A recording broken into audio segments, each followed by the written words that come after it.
The Cosmere is arguably one of the most ambitious concepts in the landscape of modern fantasy. Brandon Sanderson has managed to craft multiple stories set within multiple worlds, all within the shared universe, while still delivering top-notch storytelling quality. If you're a fan of the Cosmere or just of Brandon Sanderson, you may have picked up one of his novels called Warbreaker. Warbreaker takes place on a world within the Cosmere called Nalthis, and it is this planet we'll be discussing today. I've made quite a number of videos in this Cosmere 101 series to explain multiple different aspects of the Cosmere for anyone who may be interested. But recently I realized that while I've spoken about all kinds of different things that Brandon Sanderson has included in the Cosmere, I never really zoomed out and gave a broader overview of certain things or areas. With that idea, I came to the decision to make a subset of videos within this Cosmere 101 series that will cover the different planets within the Cosmere and talk about them in a broader sense. Our first stop on this journey of Cosmere planets is Nalthis, and today we look at this interesting planet, its history, geography, shard, and the form of investiture it houses. And before we continue, I would like to ask that you please hit that subscribe button if you haven't yet, and of course like and comment if you enjoy the content I put out. Anyway, let's turn our attention back to the planet of Nalthis. History, politics, and geography.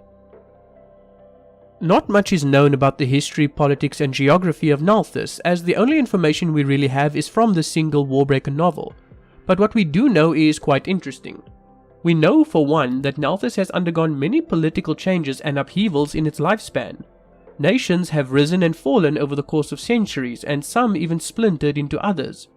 We know that very long ago, a man named Vo travelled on a ship from his home empire of Chedesh. When he reached the coast of what would eventually be Halandren, Vo died and was then reborn as the first returned on Nalthis. He died a week later, but not before providing the 5 visions that would eventually make up the backbone of the religion of Austrism. He also managed to impregnate his wife in that time, and she would eventually birth the first of the royal line. The bay where Vo died and returned would eventually become Tetelia and the kingdom of Hanald, which would eventually be renamed to Halandren.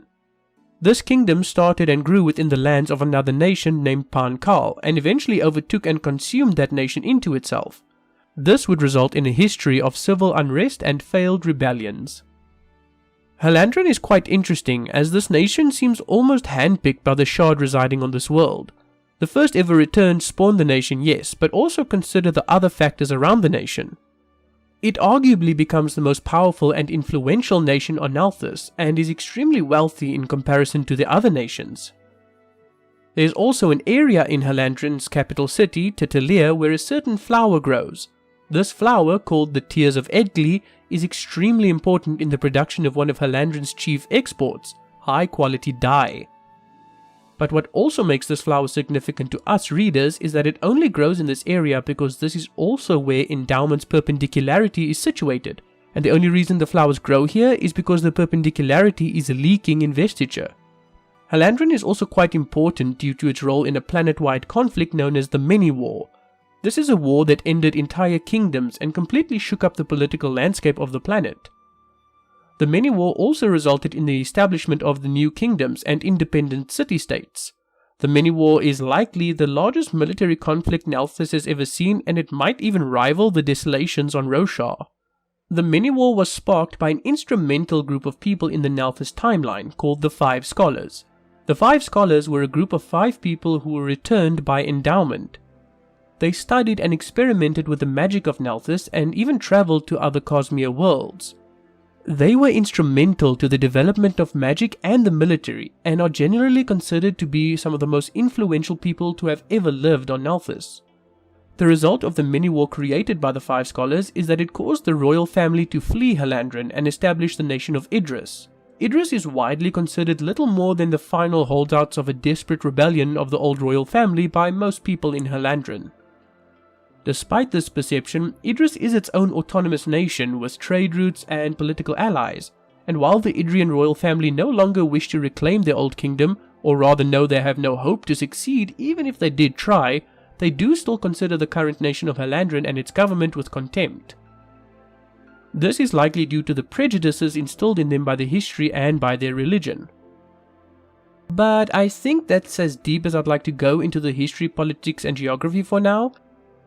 There is a lot more to explore, such as the different Pankal uprisings, the establishment of the Royal Court of Gods, the advancements in magic that could have resulted in a war even greater than the Many War, and much more.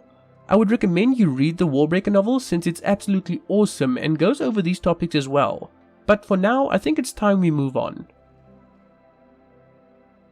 Shard and Investiture. The shard currently invested in the world of Nalthis is the Shard of Endowment. The vessel of endowment is called Edgley, after whom the tiers of Edgley are named. Not much is known about endowment. Her intent, with a capital I, is that of bestowing or endowing something to people. For example, she will endow a recently deceased person with a divine breath and cause them to come back as a returned. The intent of the shard also manifests in the actual magic system. Breaths are what power the magic, and breaths can only be freely given or endowed to another person and not forcefully taken. Despite being the only shard invested in the planet, very few people actually know about endowment. Most religions follow different gods with their own teachings. The religion of the Pankal come close as it mentions the voice that returns people from the grave, but even that is attributed to their own religious figures. As such, endowment has had very minimal direct influence on the inhabitants and cultures of Nalthis. Getting back to the magic though, endowment's manifestation of investiture on Nalthis comes in the form of biochromatic breaths. These breaths can be hoarded and utilized to awaken inanimate objects or corpses to do the bidding of the user. By instilling an object with breaths, you can give it a specific command and it will follow your bidding. Some commands are easy, while others are more advanced, and a lot of it is determined by the intent of the user. This magic is called awakening, and the practitioners are referred to as awakeners. Awakeners approach the study of their magic system in a very scientific manner as far as we can see. This is likely due to the influence of the 5 scholars, as each of them were incredibly powerful awakeners and each revolutionized the magical art in their own way. From making awakened corpses 100 times easier and less resource intensive to make, to creating weapons with the power to kill instantly and indiscriminately. The contributions to the magical field of awakening by the 5 scholars are incredible and unmatched by any other awakener since. Now, it is quite easy to see that endowment created a magic system that is very focused on endowing someone with magic. And we know from the Warbreaker novel that if you were to hoard up as many breaths as possible, you would rise into certain tiers or levels. These levels are called Heightenings, and each heightening corresponds to certain effects holding that much breath would have on a person. The first heightening is achieved by holding 50 breaths and grants the holder the ability to instinctively see breath auras of others, which allows you to see and tell how many breaths a person holds. The second heightening is achieved by holding 200 breaths and gives the holder perfect pitch. At 600 breaths, the awakener reaches the third heightening, which gives the holder perfect color recognition, the ability to perfectly see and distinguish different shades and hues from one another, regardless of how slight the difference is. The fourth heightening comes with perfect life sense, which allows you the ability to perfectly sense the presence of other people around you, even if you can't see or hear them. To reach the fourth heightening, the awakener must amass a staggering 1000 breaths, and from here the benefits become truly remarkable with each heightening gained. At the fifth heightening, the awakener gains the property of agelessness. You're less susceptible to normal ailments, diseases, and toxins. You also stop aging and are functionally immortal as long as you steer clear of any really dangerous situations. To reach the fifth heightening, one must amass 2000 breaths. The returned are naturally on the level of someone with the fifth heightening. Their divine breaths are powerful enough to give them the equivalent benefits of 2000 normal breaths. At 3500 breaths, an awakener reaches the sixth heightening, and with it gains instinctive awakening. This allows the awakener to instantly and instinctively know the commands for basic awakening. They also find it easier to discover and perform more advanced and harder commands. The final 4 levels of heightening are extremely rare, and thus not a lot is known about their powers, but what we do know says a lot about how powerful one becomes. The 7th heightening comes with 5000 breaths and gives the awakener the ability to see the aura of objects and thus allows them to see if an object has been imbued with breaths by another awakener. The 8th heightening comes with 10,000 breaths and allows the awakener to break the commands given to awakened objects by other awakeners. This essentially lets you overpower anyone weaker than you, since you can completely overturn any command they make, no matter what they try. The 9th Heightening comes with 20,000 breaths and gives the Awakener greater awakening and audible commands. Basically, the Awakener can now awaken materials that were previously impossible to awaken, like stone or steel. In addition, the Awakener can now awaken with only their voice and no longer has to be physically touching the object. And finally, we have the 10th Heightening. This requires a staggering 50,000 biochromatic breaths to reach. And on top of getting the abilities from all previous heightening levels, this heightening also gives the Awakener color distortion, perfect invocation, and mental commands. Color distortion causes the biochroma of the Awakener to bend light around them so that any white surface reflects a rainbow as if the light passed through some kind of prism.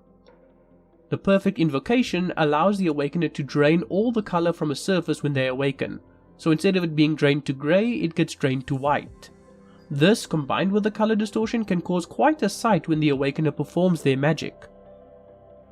Mental commands are pretty much what they sound like. You have the ability to awaken and give commands mentally without speaking.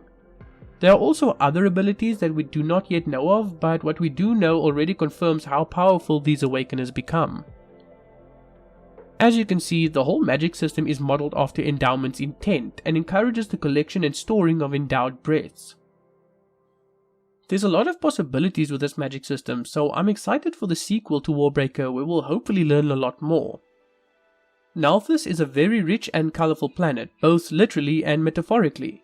The history is deep, the magic is detailed, and the lore is abundant. It's probably one of my favourite Cosmere worlds out there, and I can't wait to learn more about it.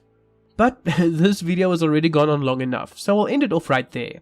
I hope this video on the world and magic of Nalthis has been entertaining or insightful to all of you guys. Which world would you like to see me cover next in the Cosmere? Let me know in the comments below. And if you haven't subscribed yet, please consider doing so right now. It's quick, easy, and you'd really be helping the channel out by showing your support. And if you've already subscribed, I'd like to sincerely thank you for supporting and enjoying the channel. It really means the world to me. Anyway, that's been it from me for today, guys. My name has been Raven, thank you very much for watching, and I will see you next time. Take care, everybody.